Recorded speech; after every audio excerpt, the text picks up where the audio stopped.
In this world, there are motorcycles that excite you, we have bikes that thrill you, but there are a very select few motorcycles that are simply unforgettable. Bikes that live on forever in our hearts and minds. Welcome to Dino's World and welcome to my review of the Suzuki Hayabusa. Also popularly known here in India as the Dhoom bike, is not just a motorcycle, it is an emotion, it is a phenom, a bike that has a heart of a lion and the soul of a falcon. The word Hayabusa means peregrine falcon, and there's a tale behind its name. Such is the legacy of this machine. The Suzuki Hayabusa, or the GSX 1300R, was first launched back in 1999. Back then, the Honda Super Blackbird CBR 1100XX was reigning as the fastest production motorcycle in the world. Suzuki is known for making fast, animalistic, aggressive machines with no limitations and unforgiving power, and so as they prepared a motorcycle to rewrite the record books and create something extraordinary, little did they know that this bike would become every child's dream motorcycle, that this bike will adorn every boy's room as a wall poster, and that this bike will be referred to as the god of speed. Now, just in case you didn't know, the word Hayabusa is the Japanese word for peregrine falcon, a bird that achieves speeds of up to 390 km per hour or 242 miles per hour during its vertical hunting dive.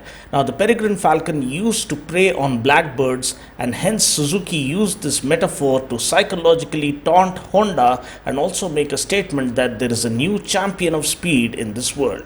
The first gen Hayabusa immediately surpassed the Honda Super Blackbird by a good 16 km per hour. The Blackbird had a top speed claim of 297 km per hour, whereas the Hayabusa raced ahead by achieving 322 km per hour. The Kawasaki ZX-12R tried to beat this but fell short by 6 km per hour, and hence the Hayabusa reigned supreme as the fastest production bike of the 20th century until the ZX-14R came along. And then we all know that the gentleman's agreement was signed to limit every production motorcycle's top speed to 299 km per hour. And now, after 2 decades of evolution, with so many modern machines around with a truckload of electronics on board, the Hayabusa still enjoys a cult following unlike any other motorcycle across the world.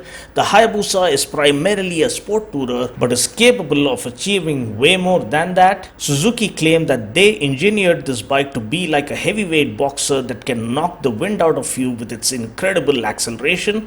Also, the design is absolutely timeless. I wonder whether people would accept or embrace a new design with the comprehensive upgrade for this bike slated to come next year, because this design is simply spectacular and magnificent in all ways. The aerodynamics are so meticulously carved out, and the sculpted bodywork with extensive wind tunnel testing has enabled Suzuki to create the ultimate speed machine that cuts through the wind with utmost precision. Sadly, now the Hayabusa has been phased out from our Indian and European markets because of the stricter BS6 norms. Last year's model came powered by the legendary 1340cc inline-4 engine that put out 197 PS of max power at 9500 RPM and 155 Nm of max torque at 7200 RPM.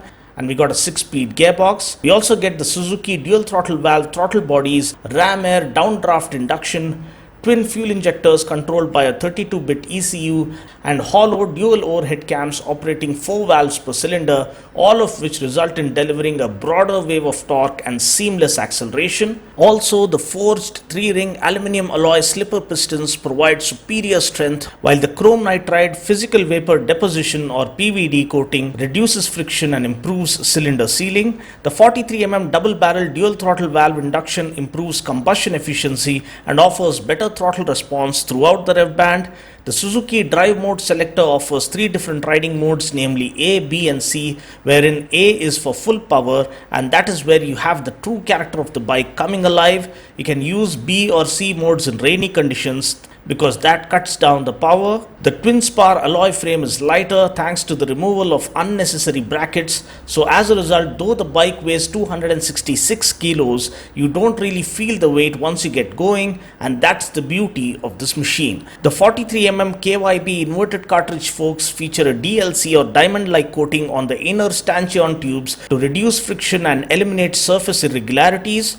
The forks are fully adjustable and the wheel travel is 120 mm up front.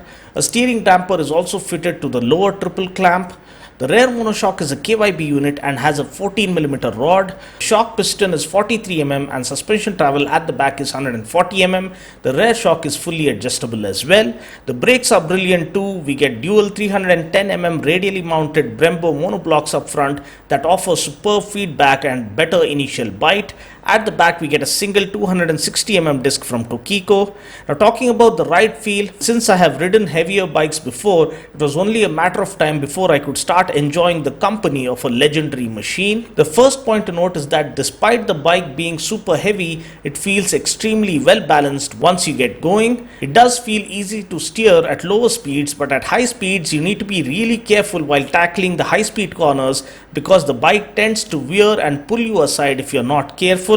Suspension is brilliant, it is stiff to offer superb high-speed stability, but at the same time it offers plush ride quality over the pothole-ridden city streets. The refinement and acceleration is truly awe-inspiring. There is something special about this bike that makes it so lovable. It is more than just a machine. Seating posture is slightly forward biased but not too aggressive like the GSX-R 1000. Also, the exhaust sound is divine even with the stock exhaust. The throttle response is very clean and crisp. The gearbox is super smooth.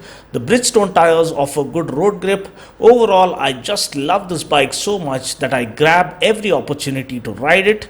And for all the loyal Busa fanboys out there, let me tell you that the legend of Hayabusa will never end. Suzuki is preparing a comprehensive upgrade for their superhero and the concept illustrations are already going viral online. Now new patents have been filed in Japan for revised exhaust design to comply with the stricter emission norms. We also get an all-new redesigned frame with a new cast aluminum swing arm, so we might see the new Hayabusa concept being unveiled towards the end of this year or early next year.